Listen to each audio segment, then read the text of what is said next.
Something else that's been really interesting to see unfold just before we get started here in a minute is like a lot of airdrops. And there's some very fascinating aspects to airdrops on Hedera that we'll talk about. But I've, last year into this year, saw a lot of conversation about, when Hedera airdrops, how's that going to function on this network? And it turns out token association may not just be like a consideration or a potential difficulty for airdrops, but a lot of people are using token association in some really creative ways. So we'll talk about that a bit. We got so much going on. I say we just dive into it, kick off the show, get things rolling. Folks listening live on X right now, take a minute, share the spaces. Let's get rocking. I'm amped, I'm pumped. Let's go.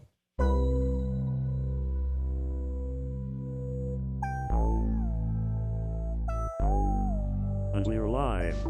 You're listening to the Hashgraph Enthusiast Show, hosted by Brandon Davenport, aka itsbrandond. Let's go.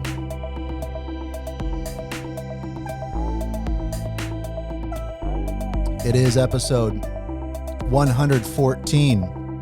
It's crazy to believe.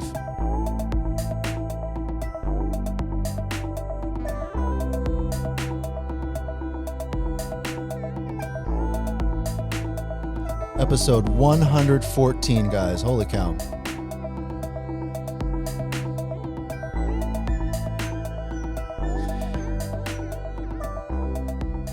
How do we scale fun? That's the question. Seems like there's a lot of fun happening on Hedera. Seems like it's drawing a lot of eyeballs. Seems like it's generating a lot of revenue. Seems like it's generating a lot of awareness. It's fun. How do we scale it? I think we're seeing a lot of people focused on that question right now. It is February 21st, 2024, Wednesday, 12 p.m. Eastern, where we always are on this day at this time. And TVL, TPS, FUN, fun seems to be not a new component of Hedera, but I think one that's getting a lot of extra attention. And when I say fun, I guess what I mean is like, we've got one thing I'm really stoked about as well as, talk about new governing council members, but also like there's so much exciting enterprise use cases, so many headlines coming out from, the Hashgraph Association and different stuff like that. And I think that we're due for some other like really major substantial announcements throughout the year. But the thing is like, and actually what I'll do, a great way to kick off the show, just before we kind of really get into it here is, I wanted to just quickly talk about this tweet that community legend Zepsy tweeted out. And I just want to read it because it's so true. I've said this on the show, and I just think this is so important. Zepsy tweets out, last bull, we had no DeFi. We had no NFTs. We had no games. We had no social. And now we have all of these. And so that's like, if we really break that down and open that up, we're talking about NFT marketplaces. We're talking about decentralized exchanges. We're talking about, bridges. We're talking about all sorts of different things. And it's like lots of folks like to look back to 2020, 2021, that really exciting time for price action in Hedera when we saw that ride up to, 50 cents or whatever. And it's worth keeping in mind that at that time, there just wasn't any of those things established on the network. So that's going to have an impact, I think, on the next bull run for Hedera. I mean, it's, you can assume it. Obviously, you can't predict the future, but I mean, it sums it up nicely. It really kind of rings true when you think about it. And I think that's kind of the theme, for the past couple episodes.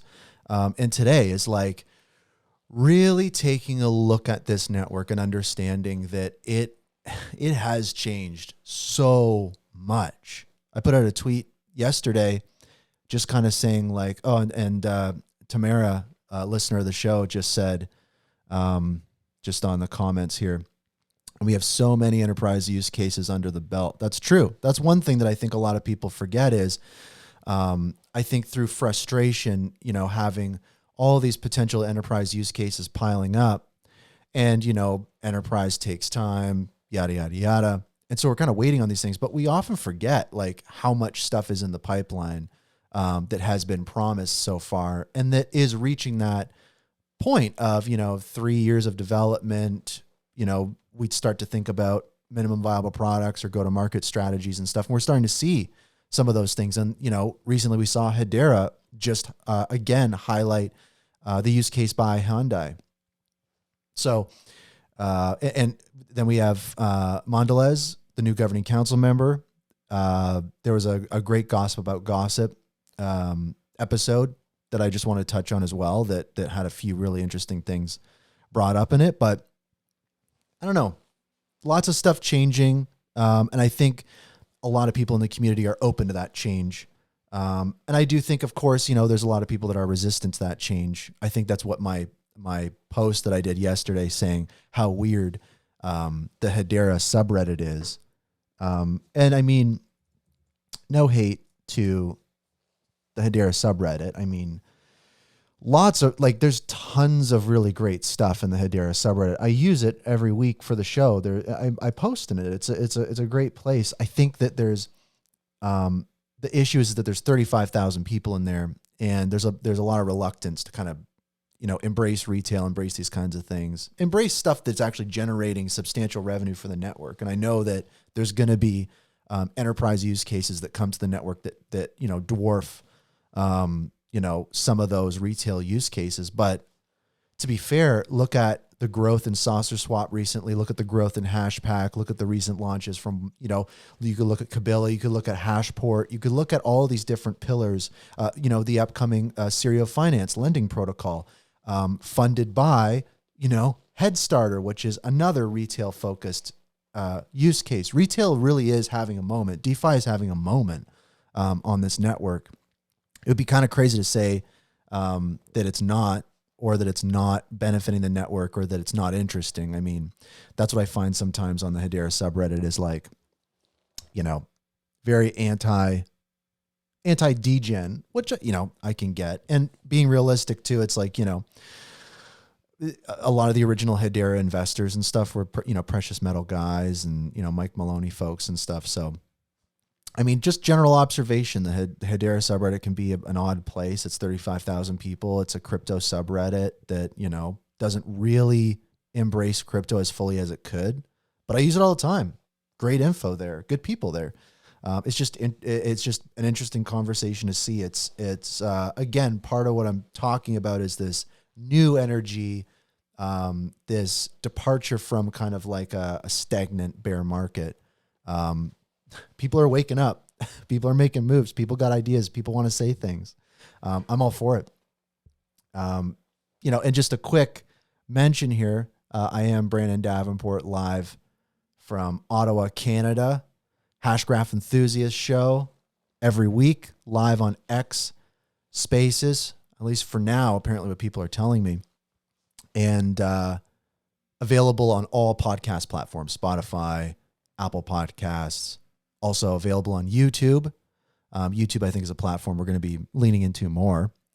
And yeah, we got a lot of fun stuff coming. A huge shout out to the supporters of the show, who literally, send HBAR to an account, and I use that to run the show, purchase things that the show needs, like the different, equipment that, you see here. I'm going to spruce up my office a bit soon because I noticed in the show there's I got some blank walls here. I was actually thinking about getting some of my Hedera NFTs printed out, putting them on the wall or something, framing those, because there's so many that I love. I was thinking the other day about my legendary Vasizi, which I'm super stoked about that. I want to get that one up on my wall, I think. But yeah, let's dive into it.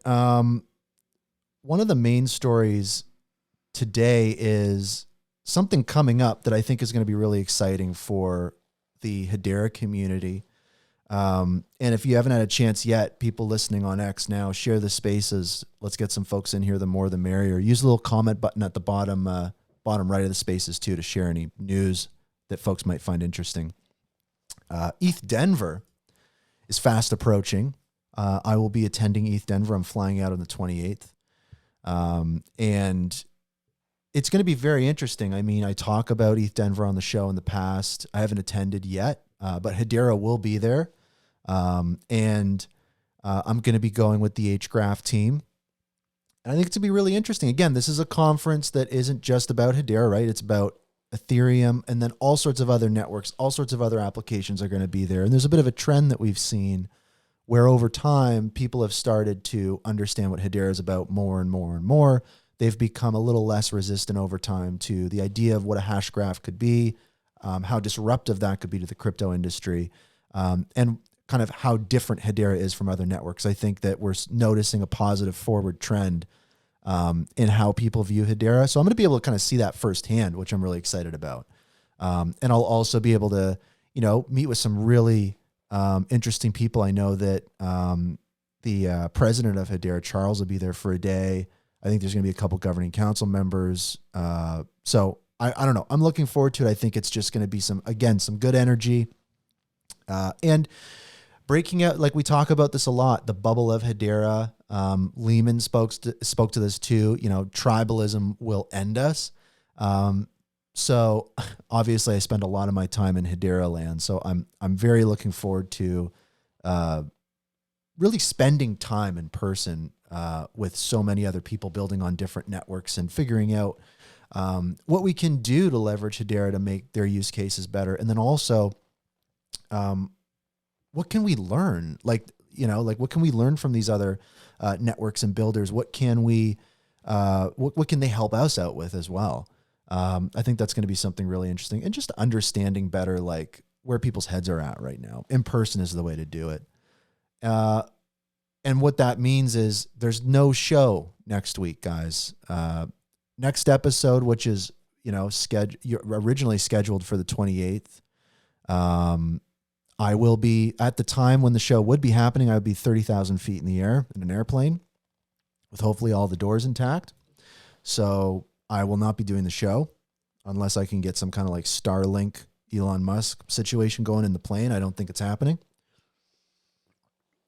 So the next show, the next official episode of this show will be March 6th when I'm back. And that's not going to be one that you'll want to miss, because I'll be sharing a lot of stuff from ETHDenver. I'll probably have met a few interesting people that might want to come to the show and give a recap.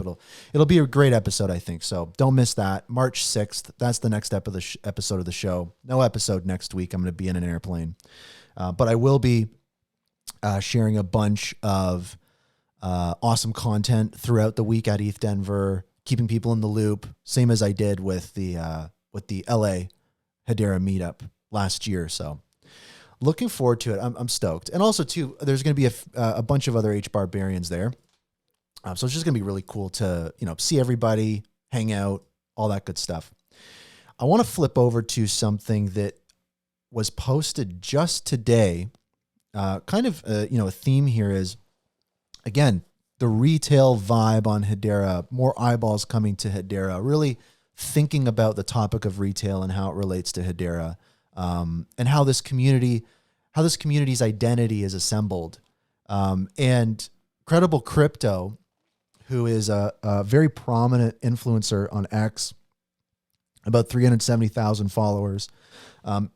Credible Crypto has been in the Hedera community literally for years. Excuse me. Jesus, got a hiccup. Bless me. He's been in the Hedera ecosystem literally for years. I think that he, bought originally at 3 cents or something. And he's just always been kind of putting out really great content, and does a really great job looking at things from both, the fundamental side, but then also the technical analysis angle, which I think we always could use more of in Hedera as the bull market approaches, because not only is there just HBAR, of course, there's all these other kind of crazy HTS assets. And what I'm hoping for soon is for folks like Credible Crypto, who are near that like 500,000 follower mark, and have been in Hedera for a while. It would be really, really interesting to start to see him do some analysis and breakdowns for some of the other assets on the Hedera network. I think that would be a big bullish signal for the network to have folks like Credible focus on those things. Because he's, in the past, I've noticed he's pretty slow to really jump on stuff that's just getting started, and very fairly, because a lot of that is, just Ponzi schemes, right? A lot of that is just it's just degen stuff. I don't know if it would fit his brand. So I'm kind of looking to Credible for that, for a bullish signal. But he made a post here. I'm just going to quickly read it. But I think it really reframes some of the discussion that we've been having in the ecosystem in a good way. But also definitely, I think there's some nuances that sometimes get left out. But basically, Credible says, pretty fair to say, in my opinion, that Hedera may be one of the most retail-friendly projects out there when it comes to marketing and appealing to normies. People new to this space may not understand much, but when what they can understand is instantly recognizable names like Google, IBM, Boeing, LG, Dell. When retail joins the game after Bitcoin breaks prior all-time highs, there's no doubt in my mind that HBAR will make its way to a top 20 coin in the space. Great points. And it's clear. I think it's like, for me, it makes it more important to be able to kind of like break retail. Like when we say retail, what is that? I think that Credible Crypto is very much speaking to the broad sense of retail, which is like literally like everyday people. And so when you stack up Hedera against other networks to the very kind of broad scope of what retail is, which, the majority of those people maybe have never interacted with Web3 or crypto ever in their life, I can totally understand that. And I do think that is, I agree with that take. And then I think that there's like a subsection of retail that I think the Hedera community is kind of focused on right now, which is, that first wave retail, the people that are already in Web3, already invested in other networks and protocols, and might be currently critical of Hedera, or also might be waiting for certain things to be built out in the ecosystem, like, decentralized finance, tooling, and infrastructure and stuff. So I think that I love Credible's take for retail much more broadly. And then I think that when we look at, okay, well, what does that look like, retail adoption? Obviously, the tip of the spear for that is retail investors that are already kind of like fully onboarded to crypto and ready to go. And some of the things for those people that Credible highlights is, if they do see logos like IBM or Google or whatever, as we've known in the past, some of them might be like, oh, it's run by corporations or blah, blah, blah. So I think that this tweet from Credible Crypto, I think, really emphasizes how kind of nuanced the discussion around retail on Hedera is, and how difficult that conversation is to have with the types of kind of like information gaps and different things that we've had in the space. And so, I don't know, I love to see both sides of those discussions. I love to see it all unpacked, people getting involved. I'm seeing more and more people at Hedera and the foundation and the association and Swirlds getting involved in those conversations now. I do think that there's going to be a lot of meeting in the middle. I think that the president of Hedera, Charles Atkins, outlined it the best, and it kind of summarized this in the most refreshing way, which was, we do have, enterprise and these organizations at the top. We do have retail and builders at the bottom. We want to work our way to the middle together. And so that to me is kind of that working towards the middle is just hard work. It's not a straight path. It's not easy. Like I said last week, just because we have great governance and technology doesn't mean that Hedera is going to be able to avoid all of the trials and tribulations that other networks went through on their journey to, the top 10 or top 5 on CoinMarketCap or whatever. We're just going to have those same problems and stuff. So it's nice to see the community and Hedera and everybody just kind of starting to like really lean into it, and take it head on. I see Patches tuning in. Patches, good to see you. I don't know, I don't know if you have any cool updates or anything to share with folks. Feel free to request to speak if you got any updates. But what I wanted to move on to real quick is this news from Yuga Labs. This is a little bit outside of the Hedera ecosystem, but I think something important for folks to kind of see. We're entering a phase right now in Web3 and in crypto, also in Hedera, of like these kind of like mergers and acquisitions. And it's a trend that I'm seeing. People are getting hired. Companies are buying other companies. Things are merging. We've seen it in the Hedera ecosystem.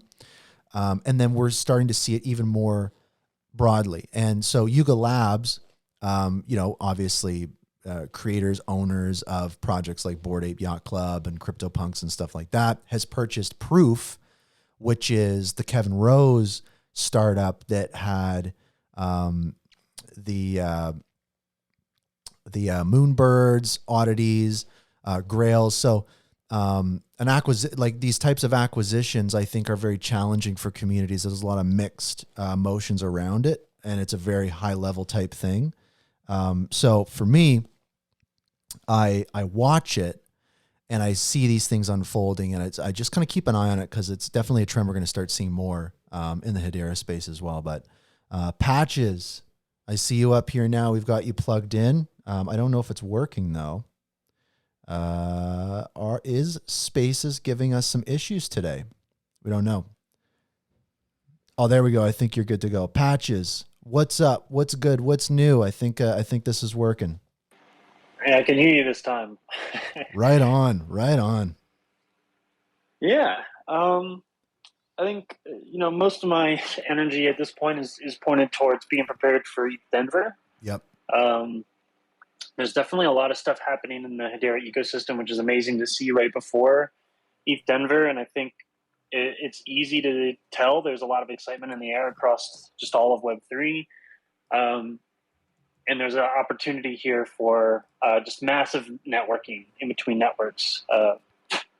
So I'm excited to go into a Bitcoin hacker house and get to learn a little bit about what they're doing.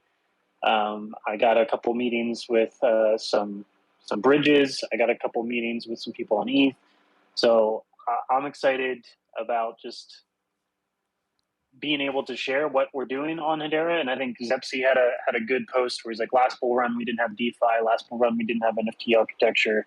Yep. We were still building. So I think this is going to be a really good opportunity to show everyone where Hedera's at. And then obviously we're working on having a proof of concept with this browser working from TurtleMoon and Hashinals working, hopefully being released right at the end or right after ETHDenver. So the working group's building that out, and then hopefully we can show some demos of how this could work for some cross-chain development. That's awesome. And I think that, we've talked people's ears off about Hashinals and HCS20 and stuff on the show, but I think that I think what's very interesting to people now is, okay, so what's next? And kind of what you're saying is really having some of those conversations with key people on the Bitcoin side about this, building those bridges, and the community can expect some exciting stuff to get launched, some demos, some MVPs, some stuff like that after ETHDenver. And hopefully, those conversations and connections that you make at the conference, like, really turn into something. I feel super optimistic about that stuff. Yeah, me too. A lot of building still, working on getting these things up and running, but I'm super encouraged by just the collaborative nature of the developers on Hedera and the progress we've made in kind of the conceptualization of what we're building, and then the infrastructure pieces, and making sure that on day one when we launched this, we learned a lot from HCS20, and we lost some momentum because we had to catch up with our infrastructure. So trying to not lose momentum and make sure the infrastructure is super strong when this launches, and it's looking really good. You're trying to achieve just send it equilibrium. Right. Yeah, we're just sending it with an asterisk after scale is tested. Gotcha. So we're in Hedera, we're turning just send it into send it just enough. Yeah, just send it with some testing. Test it and send it. Let's go. Yeah. While you're up here too, I was curious to ask you, like, I don't know how much you've spoken to it, but just this dialogue and conversation that's been happening in the community over the last, I'd say, week or so, really kind of intensified around retail and Hedera and certain types of things.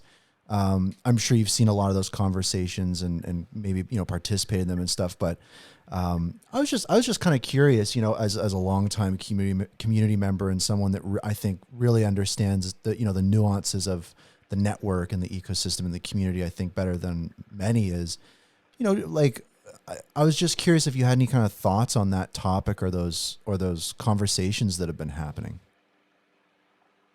I think they're healthy to have. If you're not open and transparent with how you feel, then it bubbles up and boils over. Mm-hmm. So I think it's imperative that the community and the network are in lockstep and understand the direction and everything. And it's really a symbiotic relationship. And so I think what's happening is there's a voicing of that symbiotic relationship needing some attention. Mm-hmm. And I think that's a healthy dialogue and discussion that should happen. And I'm encouraged by conversations and a chance to make changes where we can all look at where is this going and lock arms, and this is how we get there and effectively get there with the support and infrastructure that we need as a network. So I think it's all healthy. It might not all be clean, but at the end of the day, what we have is a very active community that's passionate about the technology in which we're building upon.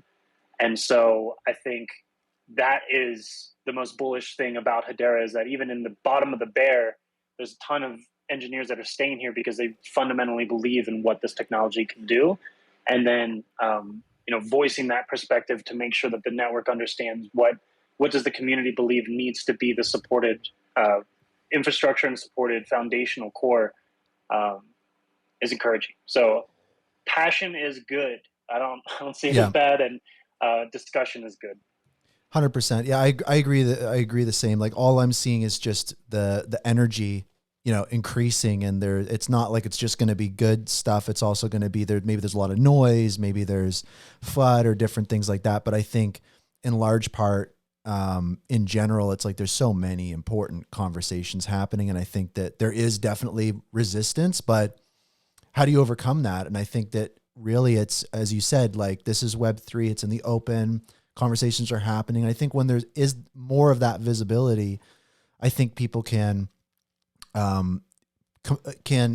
paint a more complete picture for themselves more quickly. And I think we can also kind of identify those information gaps more quickly, because it's like, I think that when we talk about trying to get rid of some tribalism, break down some of these silos, as King Solomon would say, or the Genfinity show, it's like, this is kind of what that looks like. It is a little bit of a demolition in a way of like, we gotta, tear down some of these walls and stuff. And it isn't pretty, but it's happening. And I think that, I agree with you. It's super, super healthy. I also wanted to maybe get your thoughts real quick as well. Just before, because I know you probably have some calls and stuff to do. I don't know. I have a meeting in 2 minutes. Yes. Okay. I want your 2-minute hot take on all these big green candles we're seeing, and like really the fringe of DeFi on Hedera, with like the truly wacky stuff, the wonderful stuff, the things that I think, maybe a lot of people dislike or wish weren't around. But I was just like, what's your sentiment on that? Just starting like, kind of in relation to Zepsi's tweet, like, we didn't have any of this stuff first bull run. Now we've got like all these strange, weird coins pumping and all these different things. And you have a lot of experience on other networks in the past too. I was just kind of curious if you had kind of any top of mind hot takes on that kind of stuff happening. Yeah, I think the crypto landscape is continually changing, and to me, there is an opportunity to demonstrate to other networks such as Binance.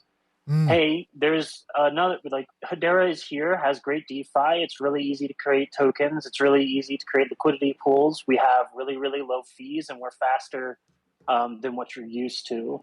And they've entered, some regulatory issue landscape. And so that's just but one. I think the fact that we can point to having a top 20 DEX as Hedera, we can point to arguably the best DeFi experience. Like when Farcaster came out, it was the first time I bought wrapped ETH in so long, and it was base ETH. And it took me 45 minutes. I wanted to throw my phone through the wall. Gotcha. And it was like, I bought it and I had to wait 10 minutes. I'm like, what is this? I just forgot how good I had it on Hedera because it's, and the bear wasn't really on other chains too much. So I think when that juxtaposition can be shown, when there's value here that people want to get to, like Karate, like HBAR or H Suites, like these other tokens like Grelf. And then when people have that first hit, Hashpack was talking about a bunch of influx of new accounts. We saw $700,000 come across HashPort. So this isn't just people pushing liquidity around in our little pool. This is new liquidity coming in and onboarding. And the most important part is to branch the people that now have a Hashpack and have HBAR into all of our other parts of our ecosystem that make Hedera great. Yes. And I think that's the next stage of this growth that we're going to see. Huge. We're having lots of fun here. How do we scale that fun? That's my question. Really appreciate you coming by, man. Absolutely. Love your show. I'm going to listen to the rest of the recording tomorrow, but cheers. Let's good go. Rest of your show. Yeah. Cheers, man. Always a treat to have Patches stop by. I'm hoping to, like, with the show, I guess one thing I'll quickly touch on is like, I did a quick, where is it? Yeah, I asked a question to the community, listeners of the show, the HBAR community, kind of about, what, I'm trying, like the show's evolved so much. Again, I started doing the show on Clubhouse, almost, 2.5, 3 years ago for, 5 people. So it's changed quite a bit from that Clubhouse show to moving to Twitter Spaces and then introducing podcast platforms and now introducing, the video version and different stuff like that. And so and also too, like the market is changing and technology is changing. Even platforms like Twitter Spaces is changing. And so for the show, now that it has more resources from supporters and everything, I'm exploring new ways in which the show could evolve, and then also have been running kind of a few experiments. And I mean, one big request that people have had is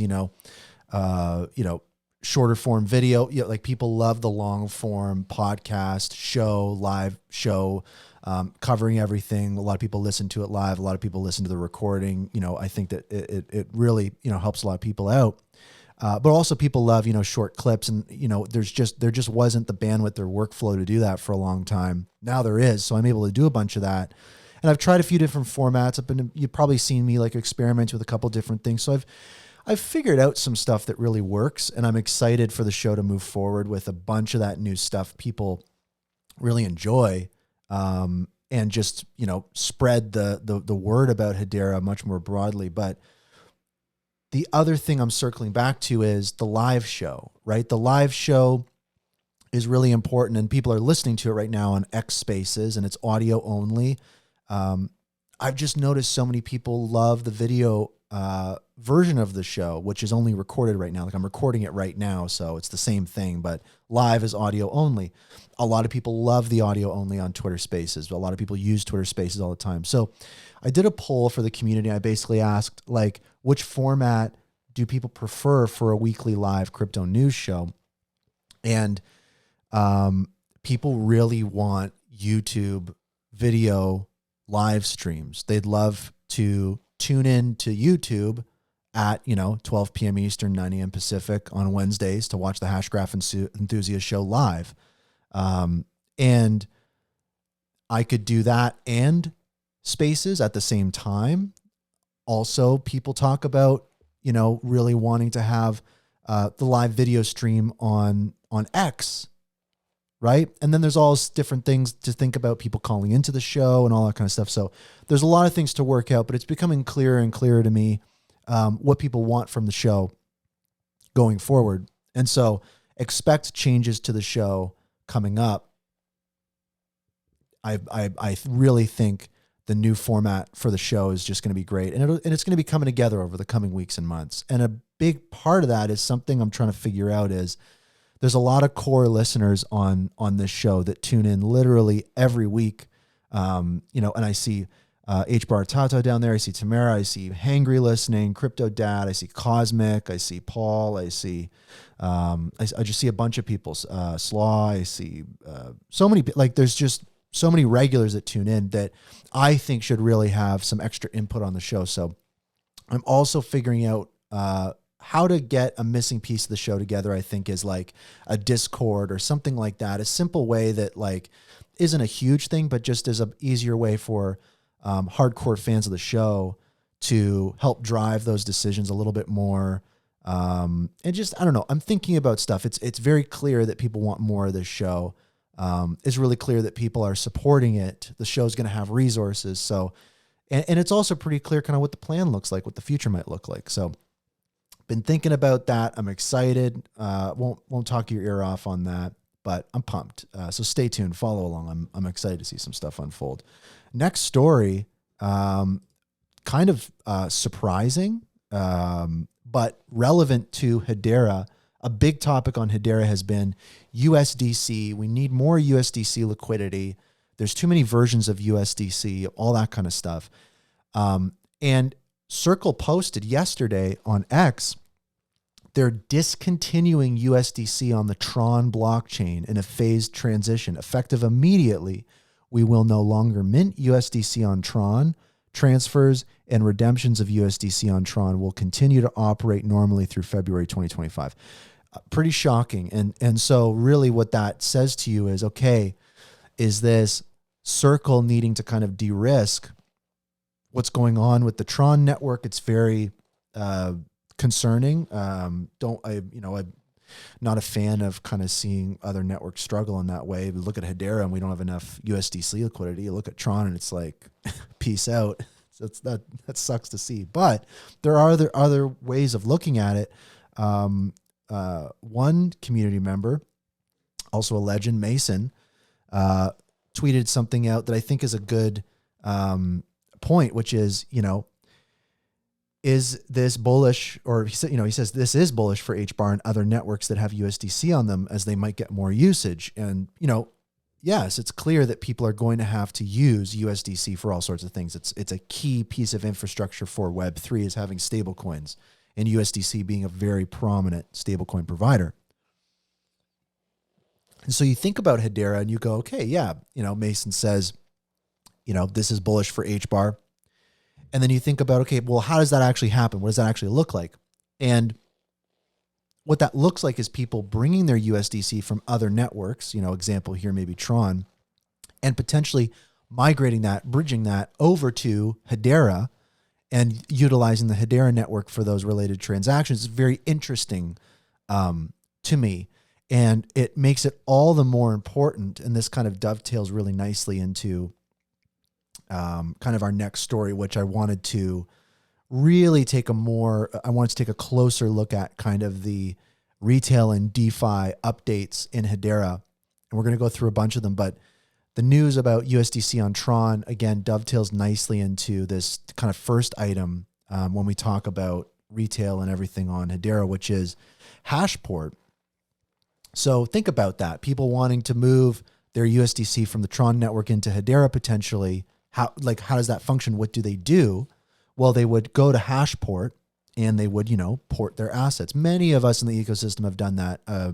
Many folks recall Dovu before it migrated to HTS. as an early investor myself, I would go buy Dovu on a centralized exchange. I'd have it in my MetaMask, connect my MetaMask to HashPort, migrate my Dovu over via HashPort to the Hedera network. You know the drill. So on February 19th, HashPort tweets out, "Hashporters, we're feeling bullish. It's a big day with nearly $700,000 in volume in one day." Right? That's huge. That's huge. And they have a graph here, and you can see how huge that is, how much it sticks out. And so when we talk about retail, when we talk about DeFi, when we're, touching on those topics with patches and the need for support for retail, information gaps, those different types of things, I look at, HashPort and I go, they are the bridge right now into our ecosystem. And what I'm hearing is there might need to be more support for HashPort. There might need to be more attention on HashPort right now, as really kind of the first line of growth into this ecosystem. If we really talk about people moving their liquidity into our ecosystem, in the form of assets that they hold. So like you think about it, wrapped Ethereum, wrapped Avalanche, wrapped Algorand, like all that kind of stuff. Like those different types of assets are moving, wrapped USDC, right? Moving into our ecosystem, $700,000 of that in one day, only set to grow, I imagine. And so HashPort, I think, from a community perspective, I know that we very much champion SaucerSwap, Hashpack, all the other great wallets out there like Galaxy, Kabila, Blade Wallet, and also too, we talk about the amazing, meme coins and utility tokens, all the different type of stuff. And I think sometimes one brand or one element that gets left out of it because it is a little boring, right? It's an infrastructure project is HashPort, but none of that really works, I don't think, without HashPort right now, or at least until we get more bridges. But I think, again, it would be a mistake to launch a second bridge. I think it's really important to really fortify HashPort because it's what we've got. It's what's working. We rely on it. And I just think it's really important. So I want to just give a big shout out to HashPort and just, appreciate them doing what they're doing. And I bring it up because, what I hear from HashPort and people is their roadmap is essentially keep things working tip top and make sure that security's at the maximum, make sure that the efficiency's at a maximum, really doing their job and really trying to provide that robust bridge. But I want to be able to hear more from them about upcoming features or new tokens getting added. Imagine if we had wrapped Solana for the Hedera network. How crazy would that be? Folks from Solana being able to bridge their assets over to Hedera and people being able to bridge their assets from Hedera over to Solana. Like that is one thing that would be huge. So I don't know. Shout out to HashPort. Let's give them what they need. It's a vibe. But let's switch over to something real quick. SaucerSwap. And my goodness. So a few key updates from SaucerSwap. They posted on X February 17th, so a few days ago. They had reached $100 million total volume locked. $100 million TVL. And that's huge. That's huge, right? Remember Zepsi's tweet. October 2022, right? We had pretty much zero TVL. Now we've got 100 million on one DEX, right? That's huge. And not only that, if I go right now to the SaucerSwap website, I'm on the DeFi Llama one. I gotta go to the actual SaucerSwap website. SaucerSwap.com. Look at this. Total value locked, $120 million today, just days later. They also did a post recently as well that in a 24-hour period, there was $20 million in volume, right? $20 million worth of assets were traded on SaucerSwap in one day. And this generated $50,000 in fees for liquidity providers. So think about that. One day, and I want you to kind of go back in time a little bit. Go back in time to, you're an HBAR. It's, 2021. We're all excited about, one day we'll have NFTs and stuff. And you were to say, oh yeah, in 3 years, just shy of 3 years, you're going to have a DEX that does $20 million in volume in 24 hours. Like, you'd be like, you're nuts. That's crazy. But it's true. It's happened. And I think that kind of speaks to a little bit of what we're talking about when we talk about enterprise versus retail, or I shouldn't say versus, when I say enterprise and retail. It's one of those things where it kind of holds true in crypto. It's like, sometimes when you're expecting that appreciation, it's 10 times sooner, 10 times bigger, and 10 times dumber than you think it's going to be. And in 2021, I was like, these enterprise use cases are going to come online. TPS is going to shoot up. People are going to be stoked. Hell yeah. But it turns out retail has just gone gangbusters in Hedera. $20 million in 24 hours. Crazy. And then another update that SaucerSwap posted, again, the prominent DEX on Hedera, they shared on Monday that they had climbed to number 18, right? In the past month, SaucerSwap's TVL soared by over 70%, overtaking established protocols such as Bancor and QuickSwap in ranking. So SaucerSwap is the number 18 DEX in crypto. That's crazy, right? Hedera just got back up into the top 30 networks, right? SaucerSwap's in the top 20 in their class. That's no joke. And that's definitely going to draw eyeballs. That's big stuff. So huge shout out to the SaucerSwap team. And then along these lines, Hashpack coming out of the gate swinging. Pack token. We have a bunch of updates from Hashpack. I'll definitely have them on the show. I know that they have a Spaces tomorrow with King Solomon Genfinity, where they're going to be, sharing a lot more, as the kids say, alpha about the new Pack token. So I don't want to, steal the thunder from Genfinity, because I will be tuning into that episode 100%. That's going to be an awesome convo. I'm excited to learn about that.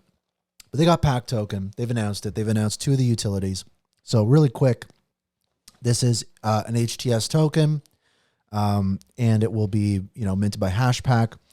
And basically, it is a community token that is going to function as a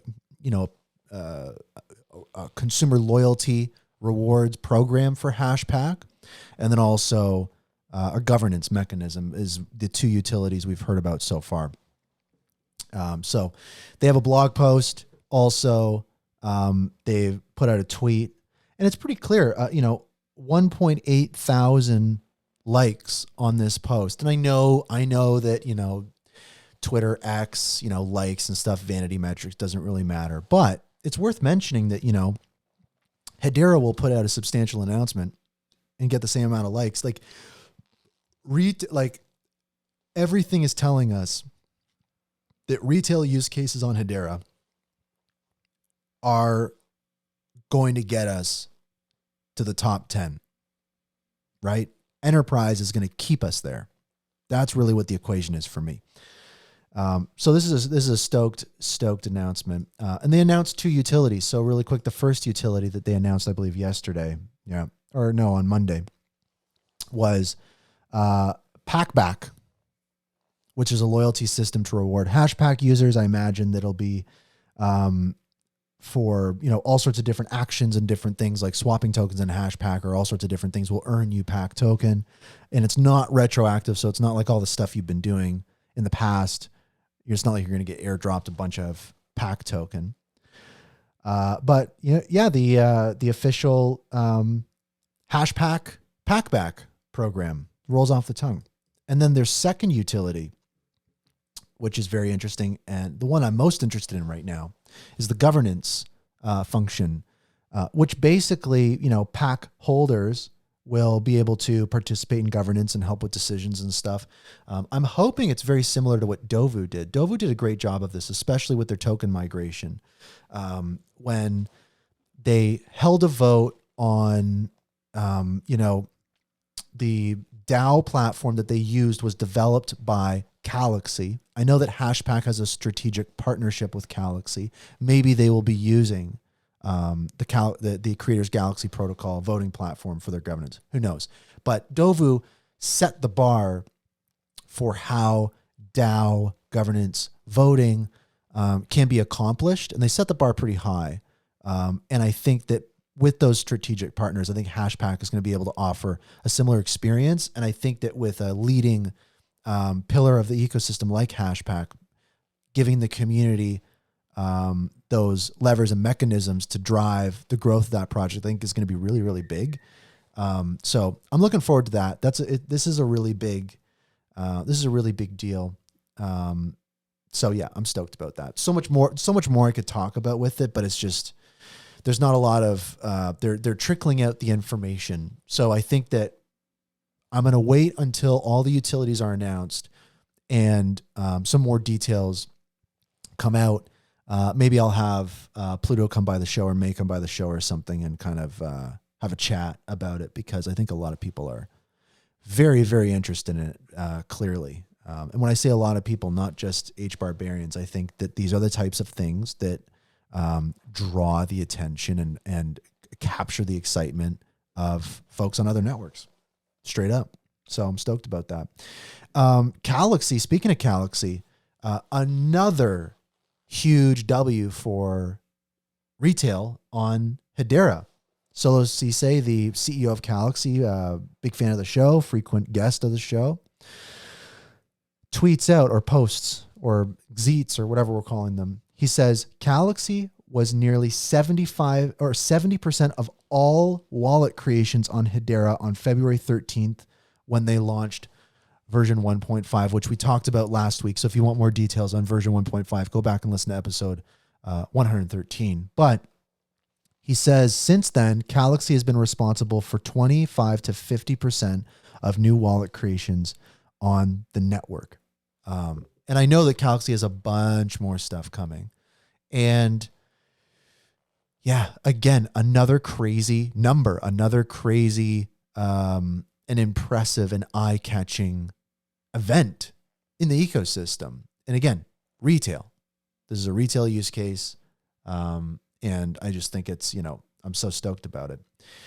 And then we also have an update that was published in regards to TPS, because we can't forget about TPS. We are HBARbarians. At the end of the day, you can talk to us about TVL and all these different types of things, but when you start talking about TPS, oh my Lord. House of Chimera tweets out a comparative analysis of average TPS across leading blockchains. And Hedera, of course, is number one. They said Hedera is currently the most busy chain by network analytics, with an average of 850 TPS in January. And that's very fascinating, because if people remember, we started the year with TPS like at nothing. Because again, largely transactions per second on Hedera is largely dictated by the business cycle of Avery Dennison at Atma.io, who is, doing most of the transactions on the network. Most of these transactions are the consensus service, yada, yada, yada. I've talked to yours about it before. But that average for January, that includes that dead time. So that's already impressive enough. And the charts there, it's clear. But something that was really funny about this and kind of ties into what we talk about is they added to the tweet below, they said, note, this is not theoretical or peak TPS.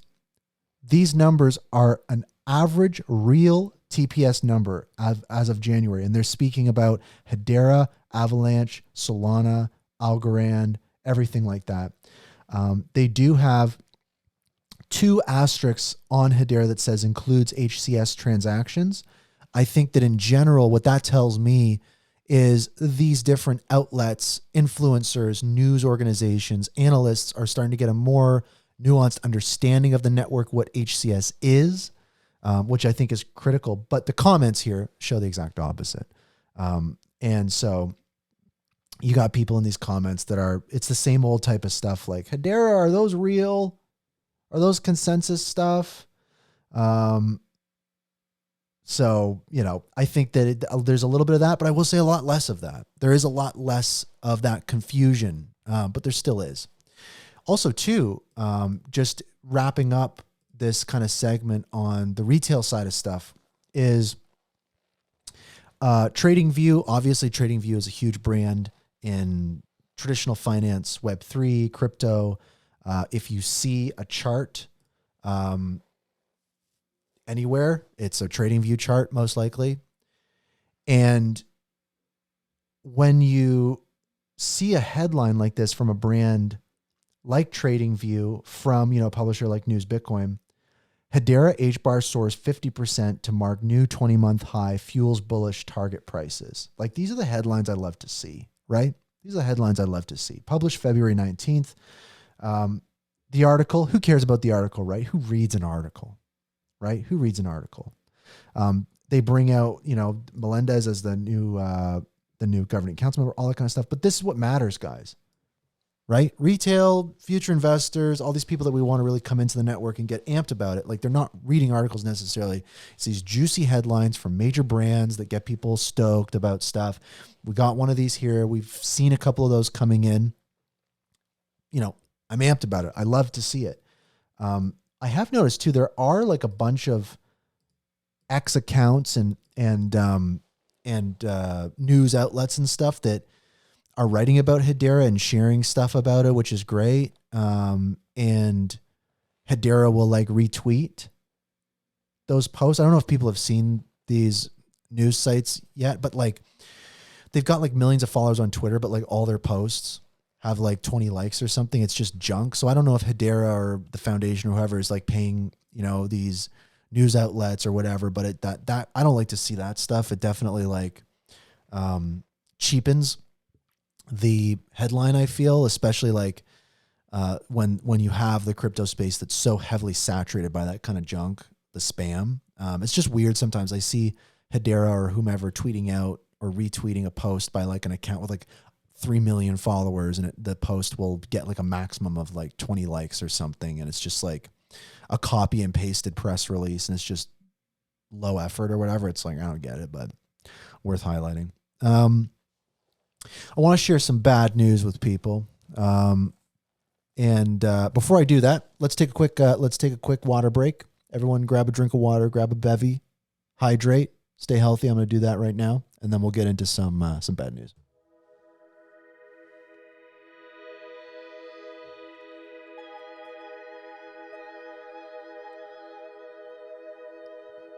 Zuse Market.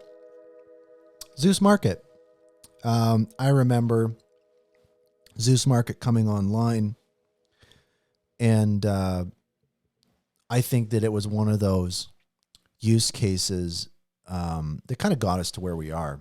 A first NFT marketplace. Simpler times. Well, we have a couple posts in the community that I wanted to just highlight in a bit more context. I should have asked Patches about this when he was on. Damn. I wonder if his meeting's over and he'll come back. Who knows? But Guac, community member, HBARbarian legend, at HBAR Akato, tweets out, wow, so seems like my friend got drained of his HBAR when he connected to Zuse Market last night. He didn't keep up with recent events and wanted to delist things off Zuse. If this is true, what's going on? This was posted yesterday, and so kind of alarmed me. And really, when you think about it, it's like, Zuse Market was a very prominent marketplace, and no, they're not. And so what happens with all the stuff on Zuse Market? I will quickly go to the Zuse.market website. Let's see what's happening. It looks broken. So yeah, like honestly, this like legitimately bums me out, but it is what it is. And what's worth saying too is, I speak with Patricia at Centex, co-founder of Centex, and Centex has done a fantastic job with the efforts for their NFT marketplace. They just launched a bunch of new features. We've talked about their new features they launched on the show recently. I'm actually, I should have Patricia on the show. And there are a few other NFT marketplaces too. And I know also Hashpack and a few other wallets and stuff. I know Kabila, it's like they have these aggregators and stuff. I think also to Atlantis app or Altlantis or whatever it is also has an aggregator. So there's so many cool things happening. So it's not like a huge loss for this ecosystem, which I'm thankful for. It's not like we lost our marketplace. We have plenty of other marketplaces, which is great to have. But it's just strange to see this happening, and it freaks people out. When you hear about, the wallet got drained and I connected to Zuse and what's happening, it freaks people out. And so people listening to this that might be also kind of freaked out a little bit, like, I've got NFTs on Zuse and I've got my wallet connected to Zuse, and is someone going to steal my HBAR? And short answer is no. And I think that there's some clarification. Patch has provided this clarification, and I wanted to just provide it to the community too, that for future reference, on Hedera, if you connect your wallet to a dApp like Zuse, it's not like you're under kind of any threat being connected to that dApp. And again, there are potentially exceptions. For example, like if you sign a transaction with a certain smart contract or something like that, I don't know, maybe it executes something or whatever. But edge cases aside, like connecting to a dApp or having connected to Zuse in the past or whatever, you're not really going to be at a big risk. It's signing transactions that is the risk. That's when the bad stuff can happen, is if you see a transaction pop up in your wallet and you approve it. If it's malicious, it'll execute and do something. So it's not like bad things can easily happen to the stuff in your wallet just by itself. That's one thing that people can kind of take a bit of a breather. That's not necessarily going to happen. Most likely what happens is you sign a transaction and that's when the bad stuff happens. So the key takeaway here with this situation is always be very mindful and very careful when you're signing a transaction. When that pop-up opens in your wallet and you go to approve or deny it, just be very mindful. Don't rush, take it easy, and don't panic too much. The other aspect to it as well is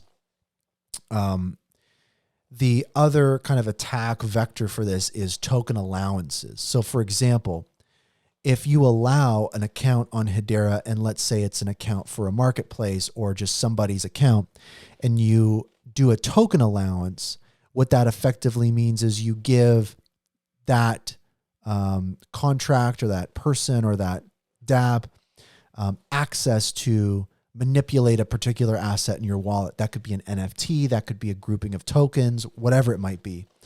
So in wallets on Hedera, for example, in Hashpack, you can go in and view your token allowances. Which accounts out there on the network have you given an allowance to, and what have you given them an allowance for? And then you can, essentially, see, who you've given permission for. And that's, I think, where the risk is. So doing that in the wallet is probably the best approach to this. But Patches says, again,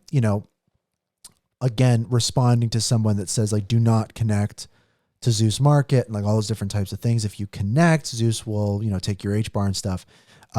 This is really, I think Patches crystallizes this point. He says, quote, this post isn't true. You need to connect and execute a transaction that's malicious. The point trying to be made here is that Wallet Connect is secure and doesn't give any signatures to a dApp unless you sign a transaction with the wallet. Connecting to Zuse can't drain your wallet.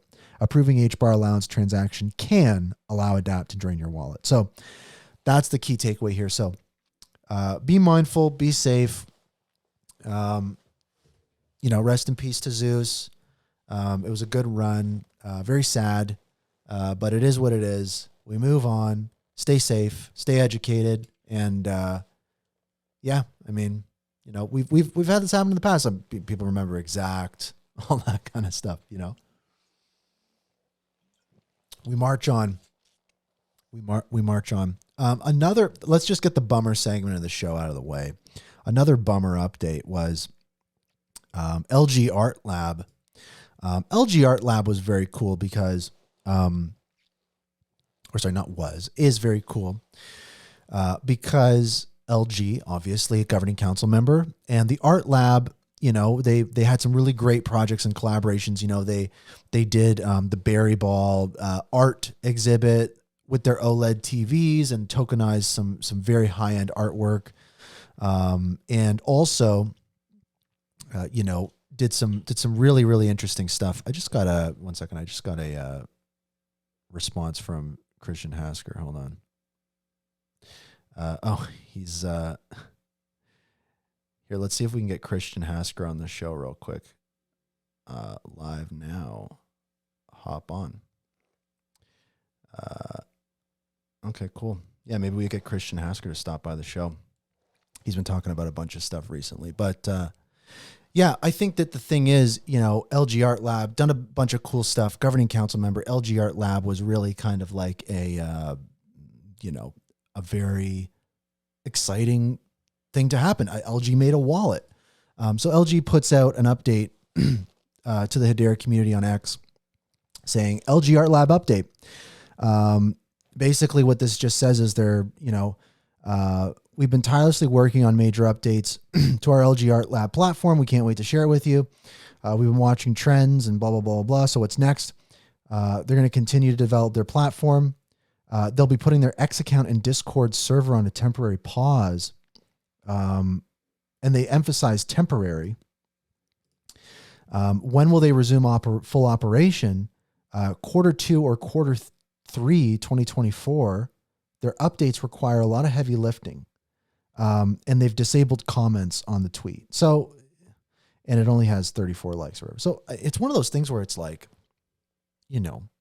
guys, I think that there might be like a NFT resurgence or something happening. Now would be a good time to come alive. Seems like things are going to be popping off soon. So poor timing to kind of spin things down, unfortunately, but it is what it is. They're not out of the game. They're building. I just think it's kind of like a bit of a weird kind of update, but shout out. They're building. They're rocking and rolling. I dig it. So we got a bunch of news stories to talk about. Maybe Christian Hasker will stop by the show. I don't know. Maybe he's in meetings and stuff. Who knows? But got some more news items to chat about. Very exciting stuff. Mondelēz. We're going to talk about Dovu. We're going to talk about Neuron. We're going to talk about some Elon breadcrumbs. Lehman talked about AI recently, which was very, very exciting. And I want to just, again, give another thank you to supporters of the show. Couldn't do the show without you guys. Literally, people will send HBAR to an account, and I use that HBAR to purchase stuff for the show, improve the show, develop all the different kind of formats for it and everything. So it's huge. I couldn't do the show without the community. And if you want to support, in the thread pinned to the top of the spaces here and in the show notes and in the YouTube description, if you're listening or watching on YouTube, and then Apple Podcasts and Spotify and all that kind of stuff. The HBAR address is there. Fire over some HBAR, support the show. It's a really great way for me to understand, what people want from the show and getting things done. And also to a shout out, people posting stuff on Twitter X. This was great. Coinman, the HBarbarian, shared a video from last episode. He said, cooking green Thai curry while listening to the Hashgraph Enthusiast show. So I dig it. Neo.hangry says, few things are better than coming home after work, putting on the Hashgraph Enthusiast show and cooking. So I think there's a bit of a trend. Like maybe we start a bit of a cooking club or a cooking segment, right? I think that like we found some kind of niche, which I dig. So I want to play a clip, shifting gears here a little bit. This was a really, really cool clip. And again, definitely watch the video version of the show on YouTube after it's posted, but this is actually really great to listen to as well. If you are fascinated at all about the Guardian platform on Hedera, what the HBAR Foundation is doing around that, Wes Geisenberg, who is the head of the Sustainability Impact Fund at the HBAR Foundation, has really kind of been driving the Guardian initiative. At Davos, Wes Geisenberg hosted a panel talking about the Guardian, and there's a clip that I think really hits on a few key points, and I think really distills some stuff for people. It's always amazing to really get this kind of information from the source. You know, the source on the Guardian for a lot of folks is Wes Geisenberg. And so this clip, we'll listen to it real quick. For the folks on YouTube, watch it. This is really, really, really cool. So let's check this out for a second here. With Hedera, we've taken an infrastructure-first approach. And what does that really mean? We've built tools that accelerate the access to the market. So, one of the big tools that we've been working on since the beginning of the VEM is a product called the Guardian. It's an open source code base, so folks like Hyphen can take it and run it. Folks like Alcott, who are in the room, can take it and run it and use it to map out the methodologies. Now, there's hundreds of methodologies in the carbon markets, many created by the CDM. The first thing we need to do is digitize them in their current format and make them comparable in how we want to improve them. And so the Guardian, as a piece of infrastructure, can enable the faster acceleration of digitizing those methodologies, oftentimes in under 2 weeks. For something that for some folks has taken $500,000+ in years, there's been pretty well-known groups that have taken 3, 4, 5 years to digitize just one methodology, and we've cut it down to that 2 week or less time frame. Now, many applications use the Guardian, even some of the voluntary market registries. We've had new registries launch using the Guardian as the back end of their system because it technically defines the behaviors, the characteristics of the assets which they believe need to be tokenized, where we're linking the rules and the data to the asset that's ultimately traded or registered and accounted for. And oftentimes companies are a little more comfortable with this concept because they have access to the information from the origination of the project. Now, when we invest in infrastructure, we also oftentimes invest on top of that for our grantees to be able to adopt and scale, get past some of the market barriers to entry. And oftentimes those applications have many customers, 10, 20, 30, 100 customers. And some of those applications have really scaled. So we have folks like Avery Dennison, Fortune 500 company, who's talked a bit about the Guardian publicly and what they're doing in carbon emissions tokens and enabling carbon reduction tokens, purchase of what we oftentimes call offsets through those marketplaces to put a price of carbon in their supply chain views. And what they've been able to do is run through billions and billions of supply chain assets with digital birth certificates, right? Identities on their products, oftentimes QR codes, NFC, RFID. They're the world's leader in what they call digital triggers. And of course, enabling carbon emissions accounting on top of that, enabling reduction of carbon in their value chain across multiple value chain providers is a really important thing as one of the digital label leaders across the world. On the flip side of the market, those carbon market project developers oftentimes need to show more and more the ability to see past the value chain of, hey, this is a credit, and the credit often is only visible to the PDFs that the verifiers submit to the registries. Those carbon market project developers, giving them a bit of agency to work with their value chains, allow communities to digitally represent their data in that, is another way we've scaled. Yeah, so that was like some really cool stuff. It's always interesting to hear about much more technical kind of climate projects like the Guardian, like right from Wes Geisenberg himself. And so that was a really cool clip to see. I hope we get more content from Davos, but we do have Christian Hasker, the man, the myth, the legend, Hedera. Well, I guess it's Swirlds Labs technically, but Christian, how you doing? It's been a while since I've had you on the show.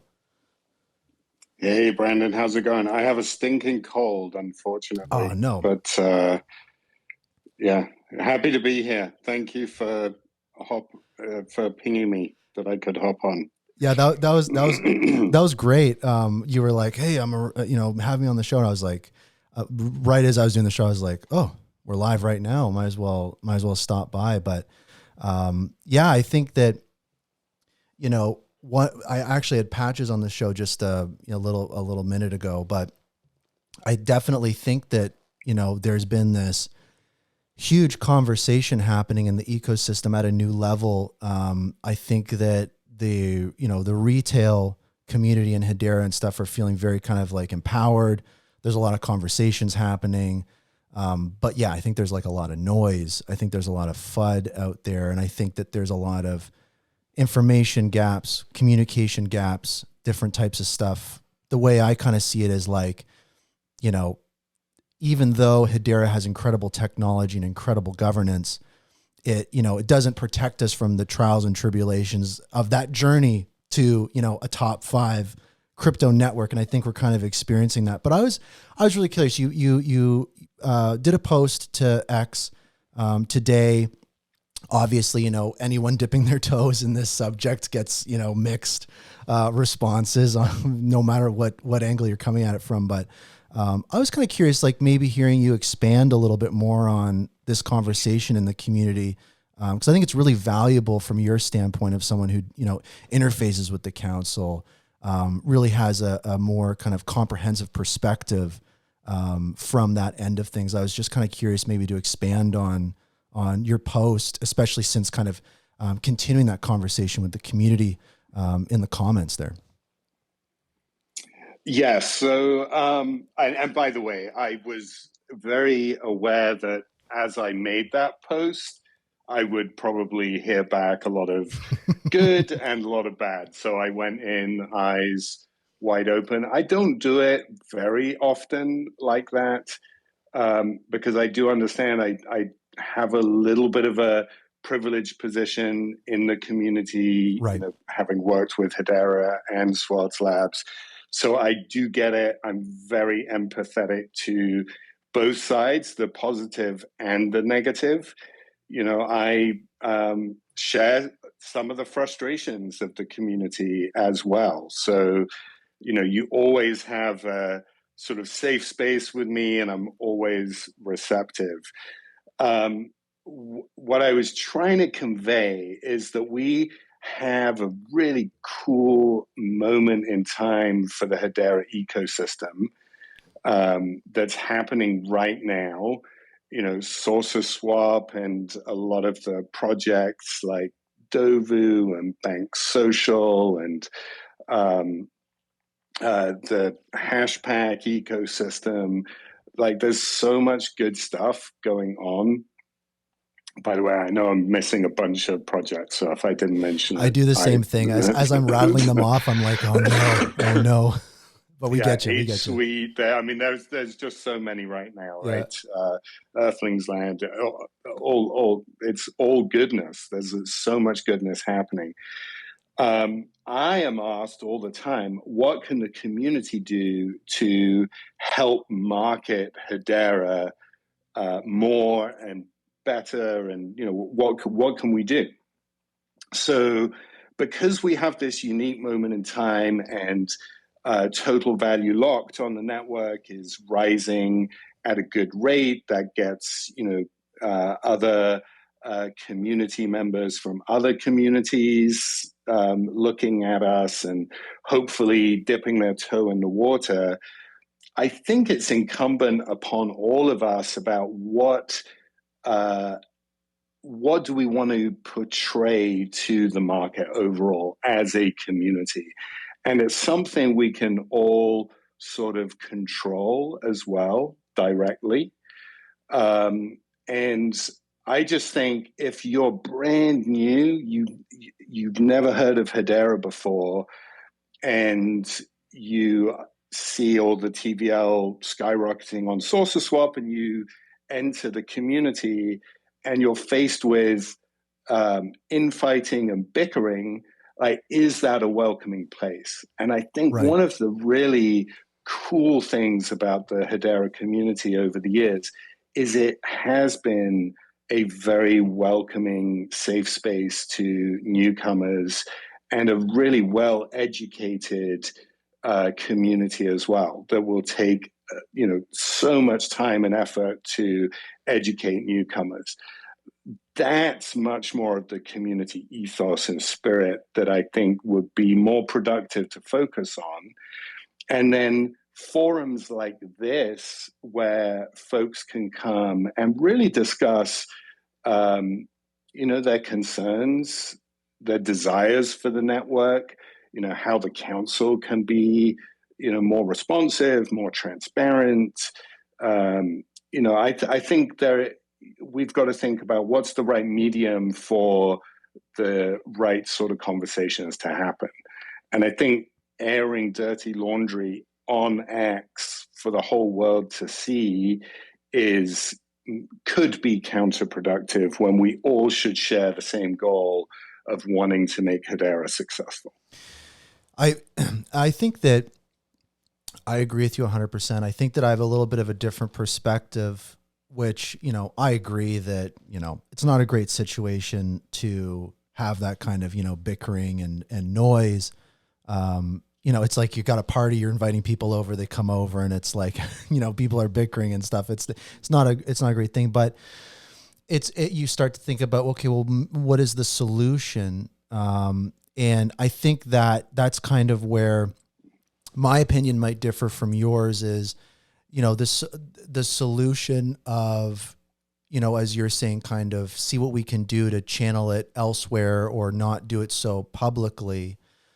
For me, I have to, disagree with that I think that some of those topics, and again, I think that when we look at the like what's happening, I agree with you. Like I'm talking more specifically substantial, informed, criticisms or ideas or whatever. I'm speaking more to that. I could do without the noise and FUD and stuff like that. But I think that some of those types of conversations, I think, I do think a public forum is appropriate for those things. And I think that timing is an unfortunate aspect to this, but for me, I think it's one of those situations where it kind of just has to be dealt with head on. And I do have to say, one thing that I've really appreciated that I don't think people really take into account is a lot of the frustrations that people speak to.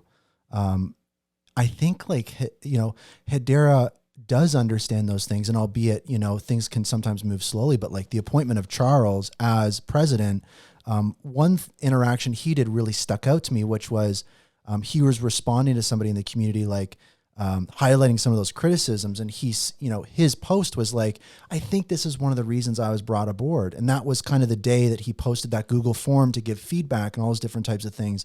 And also seeing yourself dive into the conversation and have those back and forths. Like, I think that in itself is kind of like the ongoing solution to it, trying to in real time fill those information gaps and break down those barriers of communication. It's like that's just kind of how I see it, as like the solution is almost kind of unfolding right now. I was really happy to kind of see your post on X, because maybe I see things a bit differently, but like I view that as almost a solution within itself. Yeah, no, I think what Charles is doing and soliciting feedback is fantastic. Yeah. I think, Hedera, because of its unique governance model, it comes with so much good and professionalism, but it also has its downsides in that as community members, we cannot participate directly in governance. Yes. Right. It's always through influence and sort of raising our voices and coming together that way. I just know that the council is also limited in what it can do and respond to. And this sort of public airing of different things won't lead to any better outcome than using Charles's form, funneling feedback to him directly, which has always been the case with Manson Lehman, right? Everyone and people, I think, have really appreciated this over the years, almost have a direct line to Manson Lehman, right? They make themselves very accessible, always take the time to meet with folks, but it's usually done in a bit more of a private, controlled setting. And what I would love to see from the community is a lot of offline huddling and then real solutions-oriented approach. Because when a solution gets proposed, then someone can react to the proposed solution. And many times the answer will be no, as Hedera, we're not able to do that. Maybe there will be a reason given, or maybe there won't be a reason given. So I don't know, for me, that's just more effective. And then when it comes to talking about grants publicly over Twitter and, sort of forcing the HBAR Foundation to respond like one-on-one, that's always going to be hard, right? When you make an investment of essentially free money into a project, some projects are going to get funding, some aren't going to get funding, some will get more, some will get less, some will hit their milestones, some won't. There's so much that goes into it. And I do think the HBAR Foundation wants to become more transparent and educate a lot more around like investment VCs and things like that. But again, I think as a community, we can help the HBAR Foundation by proposing some very pragmatic solutions that just move us forward over time, rather than just focusing on, this. Oh, I think we lost you there for a second. No worries. I was on the edge of my seat. Continue. That can be much more productive for them as well, right? And a solutions-oriented approach is just a much more positive way of trying to tackle the issue. And I get it. People are frustrated about different things and probably don't have all of the facts, and they're frustrated because they don't have all of the facts. And, it's easy in a moment of frustration to, go public. So I do understand all that, but I'd love to see us become more solutions oriented, because that is where the community these calls coming in. Sorry. Oh, is that the Swirls team calling like, get off the show? I don't think so. Stop talking. You never know. You never know though. But that's where we can become very effective as a community, I think. And over the years, I've been very appreciative of a lot of positive ideas that have come from the community, some of which we've been able to action, and others, for whatever reason, we can't. Yeah. And I think that it comes back to me, because I agree with you that, like, it's always best to focus on solutions. But you're right. I think that, to the community's credit, I think that a lot of solutions have been proposed. But like you said, I think that more times than not, maybe there's a lack of that feedback from the governing council side or whatever, or you kind of, can feel like you're screaming into a void a little bit. Or, it's just kind of no or something like that. So I get that. And I think that, when we look at retail and kind of the pain points, is I think that a lot of people do feel in retail like there is a wave coming. It is very exciting. But I do think there is, when we look at what people are going to be looking for when they arrive on Hedera, and you think about, retail oracles, or lending for DEXs, or maybe unifying wrapped HBAR, or more liquidity for USDC, or all these different types of things. And then all of the potential solutions presented and stuff like that. I think that that cycle plays out quite often, and then it ends kind of in too many dead ends. And I think it just ends up coming out into the public. And so I think that for me, it does feel like a bit of a pressure release. And it does feel like, the governing council and Hedera and Swirlds and, folks like yourself, absorbing a lot of that criticism and stuff. I do think that if that pressure can get released, I think that things will simmer down a little bit. And I think that, again, Charles' Google form, being able to give people a medium to give that feedback to, I think these types of things are so important. But I think that's the one thing I disagree with you on is the pathway forward kind of toning down the conversation. Because I think that when we talk about work groups or private conversations, working on solutions, like those things are also already happening. Like I chair operations for the NFT working group, the HCS working group, the DeFi Alliance, all those types of things. And I think that, again, a lot of those conversations and there are, maybe raising flags on things or really needing support on stuff. And I think that for me, it just keeps coming back to information gaps and communication gaps and just understanding like those are just inherent problems that need to be solved.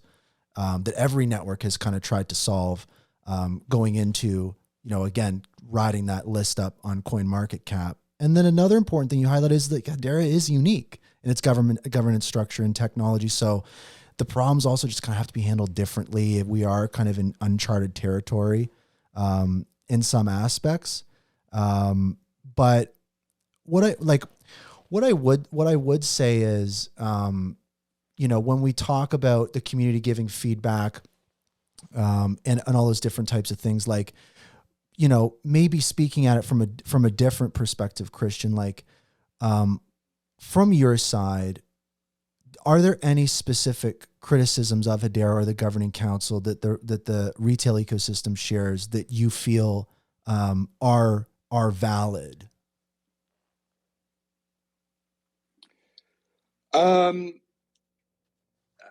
Yes, for sure. I mean, there are,